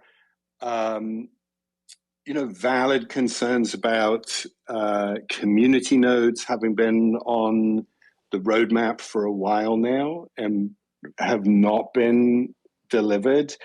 I think community nodes will, because it's another way to get involved, right, with the network itself. And I think that will lead to a lot of positivity. And I don't think we've done a good job, really explaining, what's going on with community nodes. I think that's an area. I think the governing council does a really good job at communicating what decisions have been made, but we don't do a good job of explaining how those decisions got made, right? So when you're a community member and you see a decision come down, then the immediate thought is, well, why did that get made? Like, how did that process happen? And I think that is an area that the council totally understands and does want to move in a more transparent direction. But then the flip side of that is you have these very big brands involved, and it's a process, right? That you get them comfortable with, the first step, and then you have to get them comfortable making those additional steps and forging that consensus. And then sort of a personal goal of mine, and we've seen some improvement here, is really getting council members more involved with the community itself. Because just like you said, having Charles come in and he's listening to the community, just that step is really positive. So if you have other council members getting involved, then that's great. We've got Rob back at Australian Payments Plus now. Rob is very much a community member and he's a council member. So he's able to act as a bit of a bridge if we had, more, and there are others. Duncan Moore now from Aberdeen is a board member. He's very plugged into what the community is doing, even though he's not on Twitter. He's still very plugged into the community. And we've got Shuchi from ServiceNow, obviously Paolo at UCL. So there are these folks that are becoming a lot more community focused and engaged. And again, I think that's a process over time. And as we have new council members come on board, integrating them into the broader community. Again, it's been a personal goal of mine. I've probably failed more than I've succeeded, but I view it as I definitely view it as a journey. And then really providing, which I do think is coming through Charles, really providing that conduit for the community to have a voice back into the council. I do see some improvements there, which again was why I was just a little disappointed to see the sort of public bickering, because I do think, Charles is making some real strides there, and we should probably give him some opportunity and space to see what he can do. Oh yeah. And I don't think that, the criticism and stuff is angled towards Charles and stuff like that. I think that, again, what you talk about is just, to me, again, it feels like, information, communication gaps. And I think a great example of something, people keep harping on, but it is a bit of an elephant in the room, is like, the most recent governing council meeting minutes are October. And I just know that stuff takes time, but I do think as well, when we talk about, the retail or the community or builders or other applications on the Hedera, network that maybe aren't part of the governing council, don't understand that information or don't have access to it. You're correct. Sometimes when you get those updates, you don't quite know the thinking process behind them. And that can sometimes be helpful knowing that. But I do think that, it is hard to, read a freshly published governing council meeting minutes that's 90 days old or whatever, and you kind of go, oh my God, this happened, or oh, this vote happened, or so. I think you hit the nail on the head in that respect. That I do think a lot of times people feel out of the loop, and even prominent builders on the network can feel out of the loop, and so maybe just I was curious, maybe your thoughts on that. Like again, the whole governing council meeting minutes thing, I think it's a point of focus for the community, because it is really that one keyhole we can peek into to kind of see what's happening at that level. And just not having that, I think, is again causing people, anxiety and different stuff like that. Is that like a process that's still kind of evolving for the governing council? Is it going to, start improving, or is it something that's being rethought? Or I was just kind of curious of your thought on that, topic in particular. So it is, by the way, I'm late for another call, so I'll tackle this question and then I'll have to drop. But no worries. Generally, the agreed upon process is there is a council meeting, and at that council meeting, one of the first orders of business is that they review and approve, or they have reviewed offline already. They approve the minutes from the previous council meeting. So you have a 30-day sort of delay on that. In November, there was the in-person council meeting in Singapore, and those are the minutes that have still not yet been released. They did not get approved at the December meetings. There were 2 meetings in December, and the focus of those meetings was very specific. So the minutes did not get approved then. There wasn't one in January. And then the February meeting, I was out last week, but I do believe that they were approved. And so they will be published, in the coming couple of weeks, whenever we get them, from Hedera to post on their behalf is when we'll do so. And I do think this one was just anomalous and shouldn't become the sort of new way forward. I do think we will get back to that cadence of a 30-day-ish delay versus this very long delay. But again, I totally understand the frustration. I also understand that it leads to, I wonder what happened, and why don't we get to see them? And then actually, when you read the minutes, you're like, oh, that was it. Like, so again, I do think we could do a much better job of explaining that as we go. I do try to answer those questions on Twitter, but there isn't like an official statement that comes out. That's something, maybe I can take back and see what we can do there. I think that'd be huge. And just before you go, I just want to float an idea to you. I think there's two pathways forward here. I think for me, the unappealing pathway is kind of like trying to wind down public discussion. And I think there's an opportunity here. There's for somebody entering the Hedera ecosystem as someone from another chain, as you said, and kind of seeing what's going on.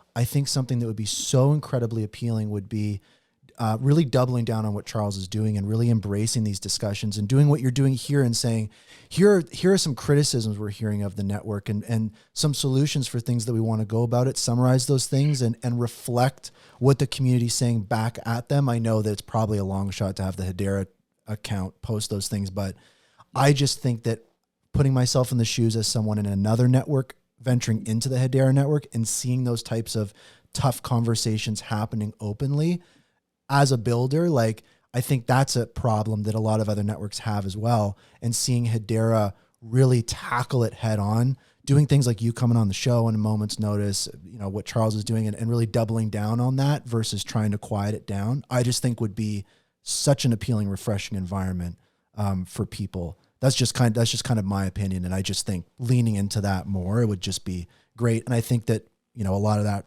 FUD and noise and stuff will die down. People will get it out of their system.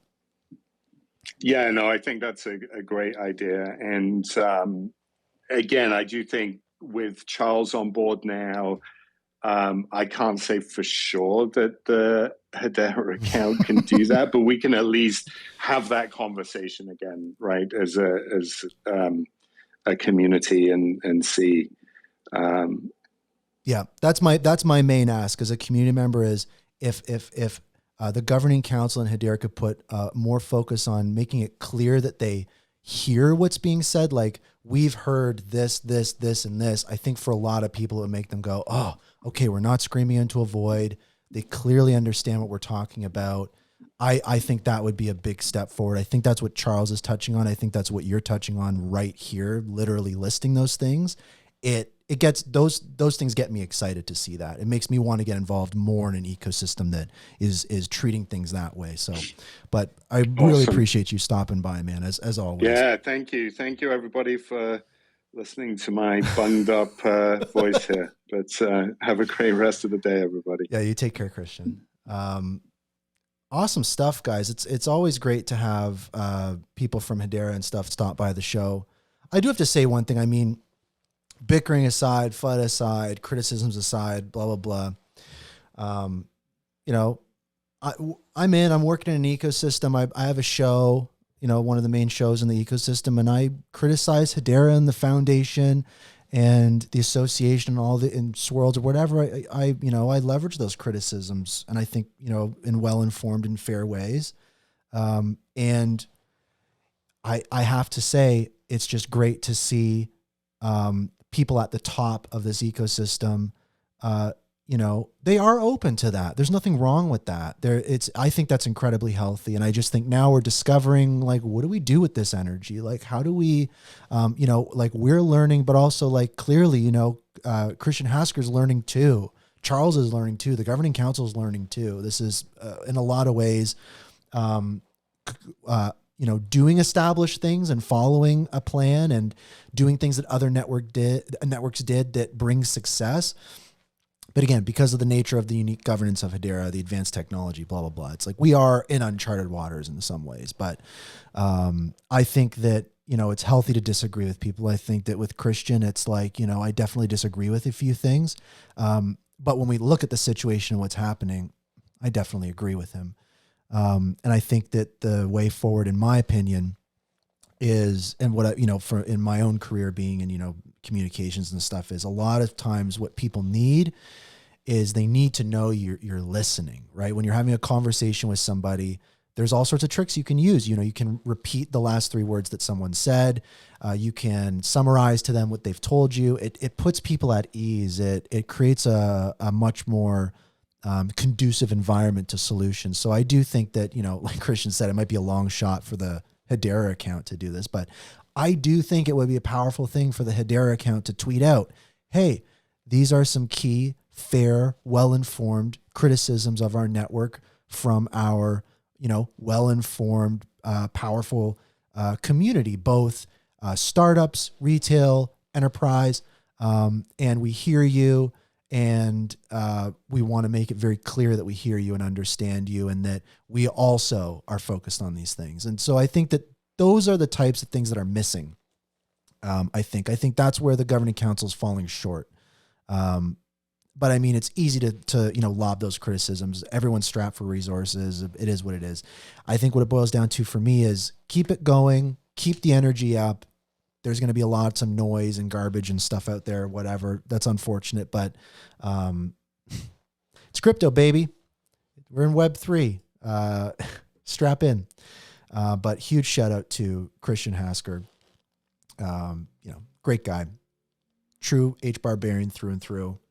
And doing the best he can. I wanted to... let me see here. Well, we talked about this. We talked about that. A few other, I don't want to keep folks on the show too long. I had a few unexpected guests on the show today, which is always exciting. But I wanted to give a few more updates before we wind things down a little bit in time for people. Recently on the Gossip About Gossip podcast with Zenobia at Swirlds, new governing council member, Mondelēz, really interesting video got posted. The global CEO, leader, digital strategy, blockchain, Zhang at Mondelēz, basically did an interview and hit on a few key points of what they're doing from a use case perspective, because I think that was something we didn't really have time to take a closer look at on the show last week. And so there's just a couple points that were very fascinating to me that, again, he shared from their perspective. And what it really crystallized down to for me that made it very interesting, and again, Melinda's new governing council member, creators of Oreo, Toblerone, Ritz, Werther's, like all those big food brands, giant supply chain use case, close to $100 billion company, global, like we're talking a rock star governing council member. In terms of their use case, they're digitizing direct-to-consumer coupon programs that they do via mail right now. So customer engagement, customer loyalty, obviously a big focus of the Hedera ecosystem when it comes to enterprise use cases and real-world use cases. So right now, Mondelēz will, mail out stuff to people or whatever it might be. There's a ton of fraud when it comes to that, as we've talked about with coupons in the past. And there's a ton of barriers, right? It's not very easy for them to directly interface with their customers to provide additional value to people who bought a chocolate bar at a store and told their friends that they love that chocolate bar, so their friend buys it. And there's so many different avenues and ways that they could reward and engage with customers beyond sending mail. And so they said something really interesting. Right now, they're working with SKUX that, again, we talk about quite a bit. And this kind of ties into the, AI 8112 coupon standard. But they're working with SKUX on digital coupons. And this was the key point for me and just so incredible to hear. They want to reduce a 5 to 7 day business process that has a high risk of fraud to a 20-second business process that has a 0% chance of fraud. And think about that at a high level. Think about the value to an enterprise and think about a company that develops a bundle of services that can provide a value to a business that transforms, again, a 5 to 7 day business process to a 20-second business process, right? That company is Hedera, and those services are HCS, HTS, and the consensus and their consensus algorithm. So it's just so crazy to kind of see that playing out and kind of just remind myself like how crazy that is. Hedera is providing that incredible level of value to a global $100 billion supply chain food company, right? It's wild. And I can't wait to see kind of what happens with their use case when they go online. He also is mentioning that they're going to be exploring cross-border payments, which is, ties right into Stablecoin Studio, all that kind of stuff we're talking about.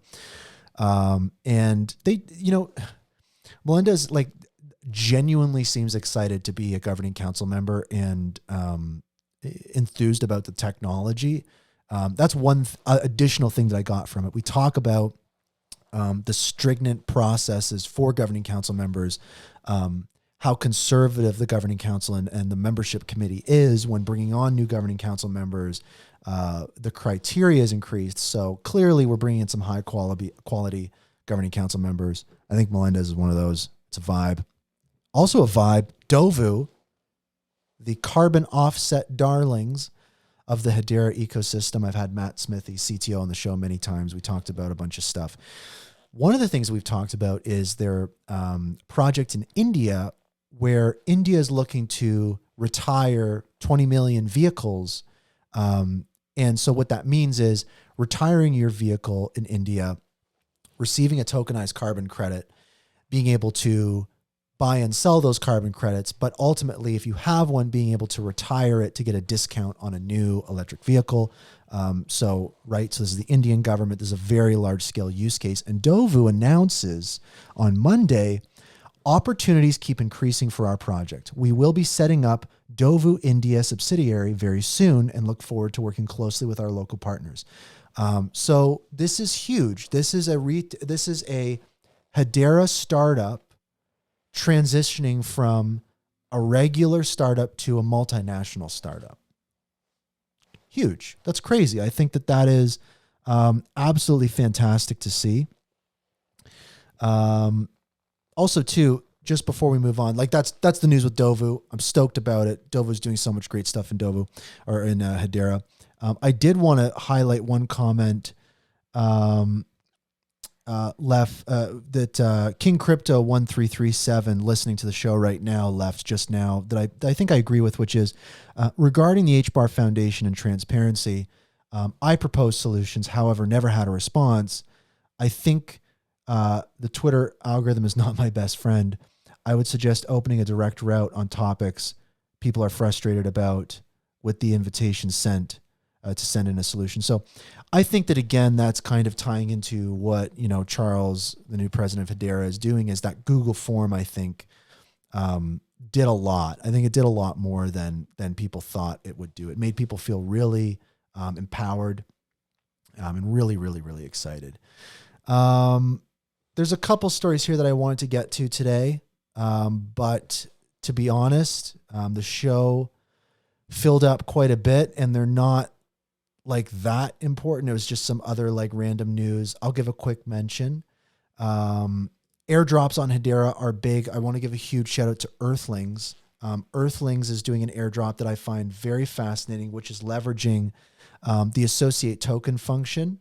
And they're also launching a new game, which is family friendly, and you shoot eggs at people. It reminds me of the paintball mode in GoldenEye.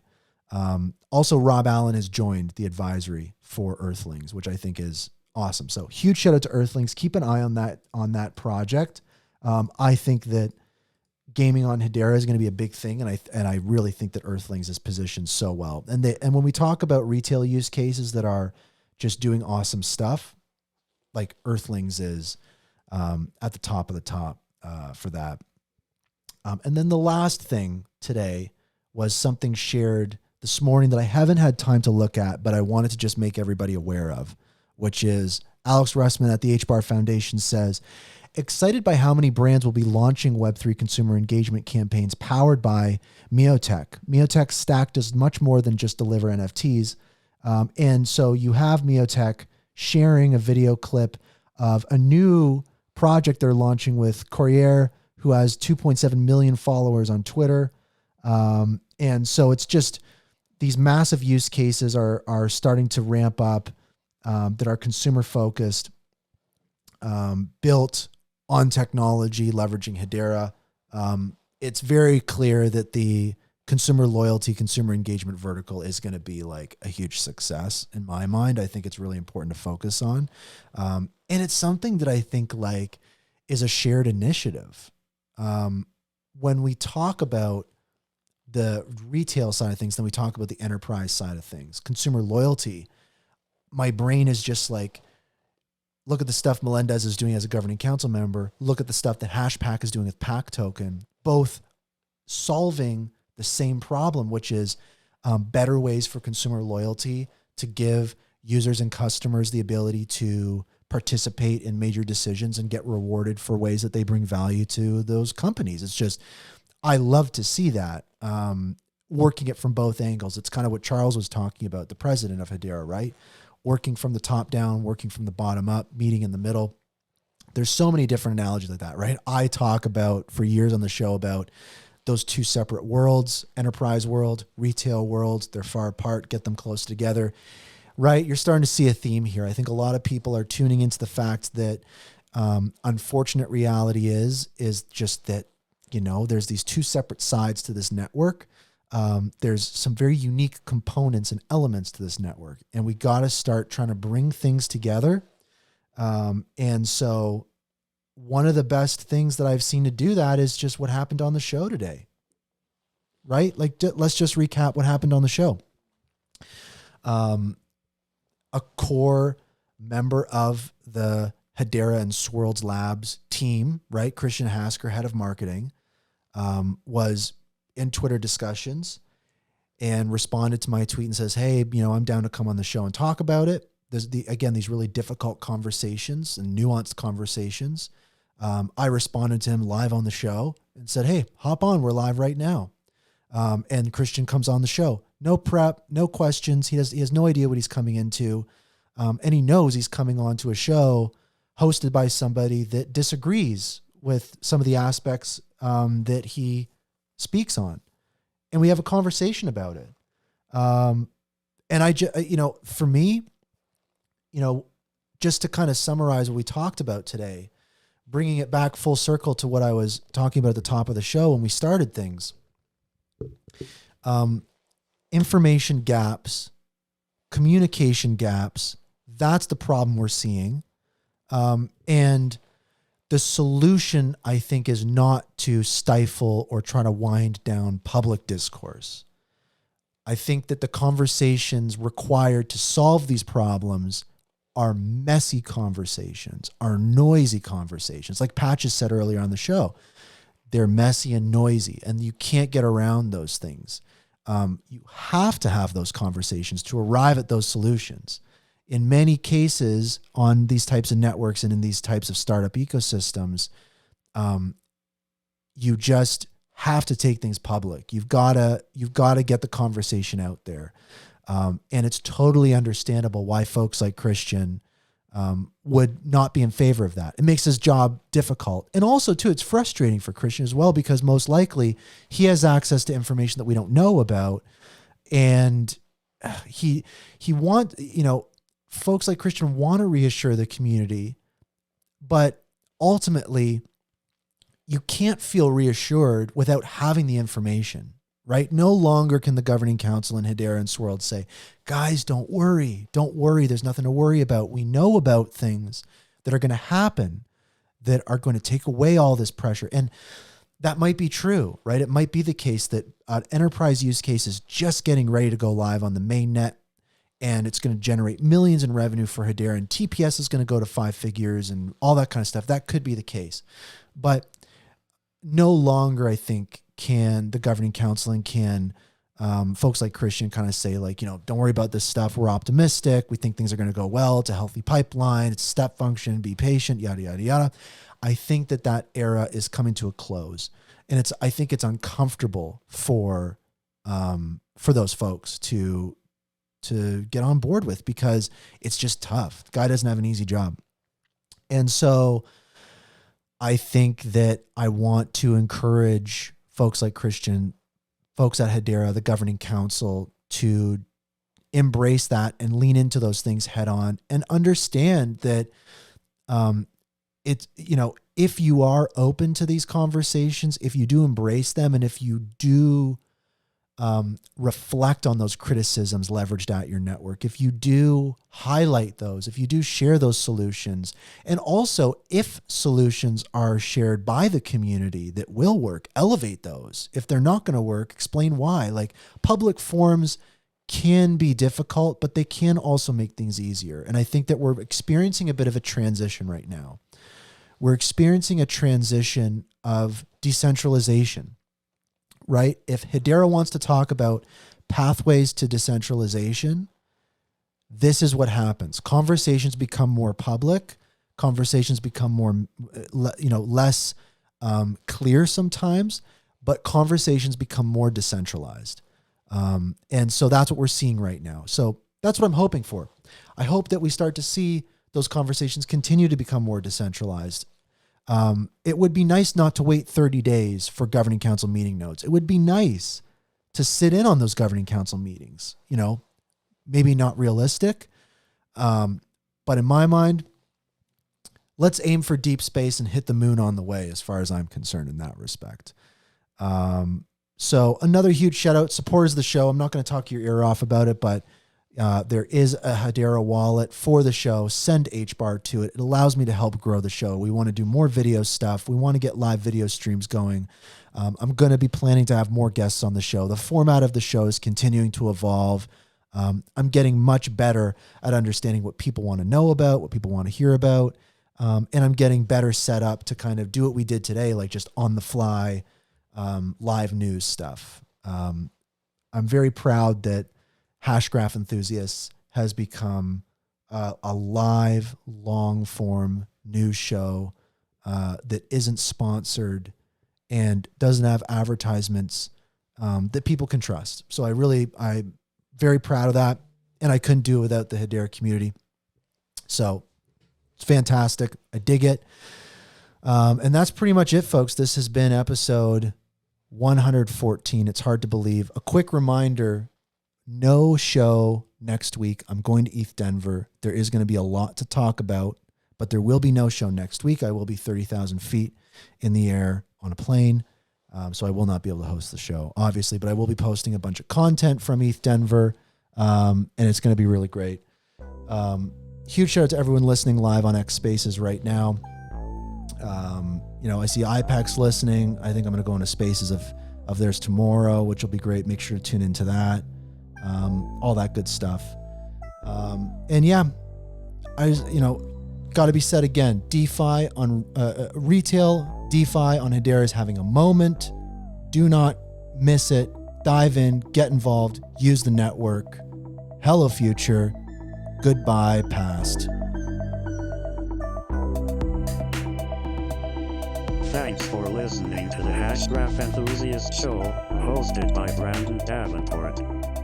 Listen to past episodes and support the show at itsbrandond.com/HBAR.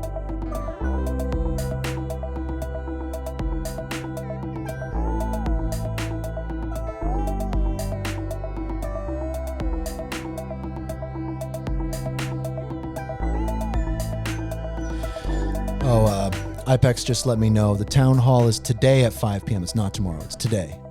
So catch me on Spaces with IPEX later today.